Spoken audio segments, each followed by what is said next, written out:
Fourth win in a row for the Golden State Warriors. Now, 11-2 since making the trade for Jimmy Butler. And, of course, just one loss with him on the floor. And we see that on full display against the Detroit Pistons coming down to the wire. Steph Curry saving his best for last, 13 in the fourth, had 32 in a game. And I guess we could start there. Steph Curry now is able to save for a final push. He doesn't have to expend so much energy trying to keep this team in close games, John. Yeah, I think so. Like I said, adding Jimmy Butler, I think they gave them some more energy over there with those guys. The IQ him and Draymond has on the defensive end got all the young guys playing a lot better. And, like, fourth quarter, you got Jimmy can do his thing, Draymond can do his thing, and you know what Steph can do. For years, GA, when we looked at the box score for the Golden State Warriors, we look at how many threes they made. They took 41 free throws. Yeah. In tonight's game.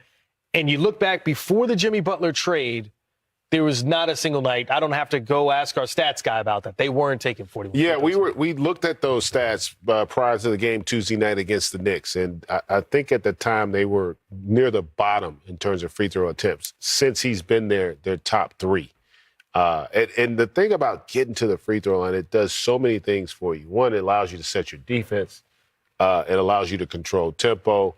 You can find your rhythm at the free throw line. And that's one of the things that Jimmy Butler does a great job of, right? So now you've got two guys that put consistent pressure on opposing defenses. He's one of those rare guys that has a knack for drawing fouls. He's just as good as there is in our business. And now you couple that with his ability to screen it along with Draymond. This team is legit. Like, their young guys are really starting to figure it out as well. You got to give them a lot of credit. But, like, the thing that's kind of put them over the hump, talking with Steve Kerr, it's been Jimmy Butler, because he just brings a level of IQ and toughness that this team was lacking. And I think it's really helped elevate everybody else's game, and it's brought the joy back. You can see it for Steph Curry. John, when I hear that, this team is legit trying to figure out the Golden State Warriors and the Los Angeles Lakers, right? And for those just tuning in, we just got word that LeBron James did not return to the game against the Boston Celtics with a groin injury. Don't know how long he's going to be out, if it's going to be days or weeks. Dave McMenamin says that it's leaning closer to the weeks side of it. So when you see this about LeBron, you see Luka, reaching, saying, the achy back, but the Lakers had won 8 in a row. From the Jimmy Butler and the Golden State Warriors move and the Luka Doncic and the Lakers move, when you see where these two teams are at right now, which team do you think will be in the playoffs longer, the Warriors or the Lakers? Well, before you hear the news about LeBron, I would say the Lakers for sure. Every time you step on the floor with Luka and LeBron, you probably have the two best players on the floor. And those two guys can control the game and dictate what they want. And at the same time, we also seen Luka carry a team and win games with guys not being there and not having another superstar with them. But I also think with the Warriors, Jimmy Butler is a great trade for them. And like I said, they have that joy. And I can't wait to see Jonathan Kuminga come back from his ankle injury to see how he gels and finds the joy and brings some more energy for them guys. But the way Steph and them is playing, it's kind of hard to say, and we kind of don't know where the things are going to go with LeBron, his injury right now. Yeah, I think both teams. Listen, a lot of it also going to depend upon where we ultimately end up seeding-wise, because, these are two teams that I honestly feel like, if they're healthy, they got a chance to both be in the conference finals. It just depends on how it breaks down. I do think those moves that they made have changed. And I will say this, I'm more surprised at how well the Lakers have played. I mean, not that because of Luka and LeBron, more so because that supporting cast, which on paper, it doesn't wow you. It doesn't overwhelm you. But it has played at a really high level. Their defense, they look a lot like this Warriors group from a defensive standpoint. They get after it on that side of the ball. But it's going to be interesting to see how long they can sustain this level of play, because the Warriors are playing great basketball. The Lakers, even absent tonight, and listen, they got themselves back in that game prior to the injury.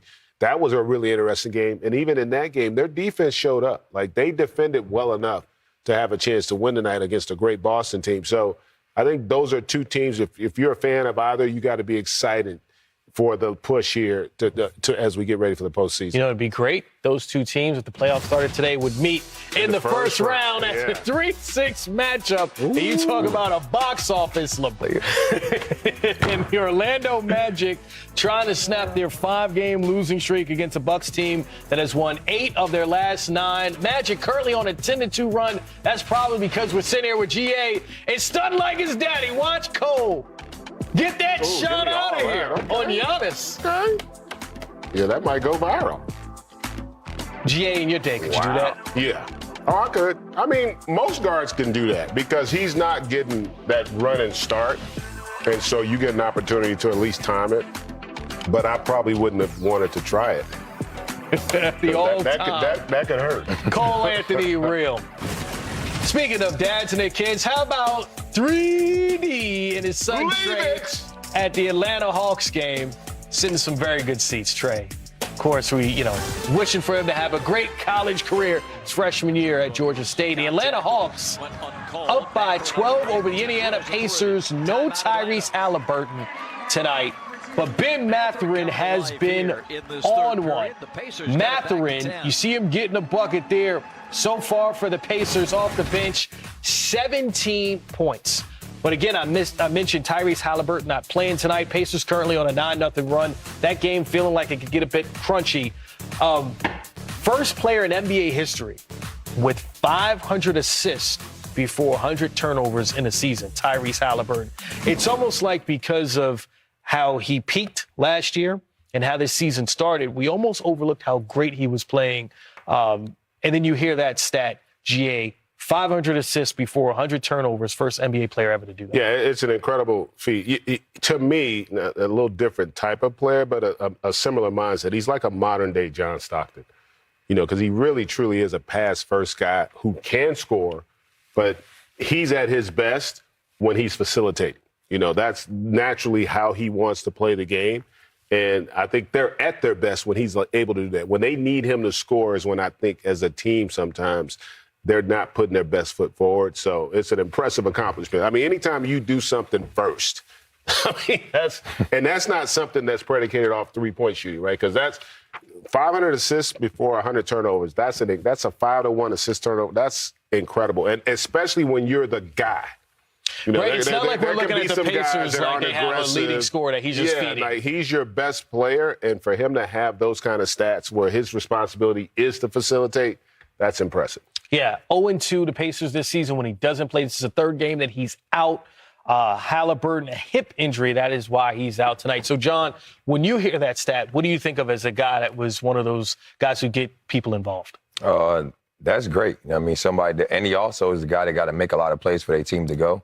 But he also take risky passes. You know what I mean? Like we said earlier, GA, some guys have those good assisted turnover ratio, but they don't really pass the ball and make those risky plays. He's taking those risky plays, making highlight plays, and making the right reads for his team. But when he's going and he's making threes and getting his teammates involved and pushing the pace, that's when they're at their best. So it's sad he's not playing today, but that's a great accomplishment there. Yeah, especially if your Pacers trying to face Trae Young. Trae Young with 26 points and counting for the Atlanta Hawks. The Lakers and the Celtics, your Eastern Conference Finals MVP, your Finals MVP, Jaylen Brown, putting the Celtics up by 2. Fourth win in a row for the Golden State Warriors. Now, 11-2 since making the trade for Jimmy Butler, and of course, just one loss with him on the floor. And we see that on full display against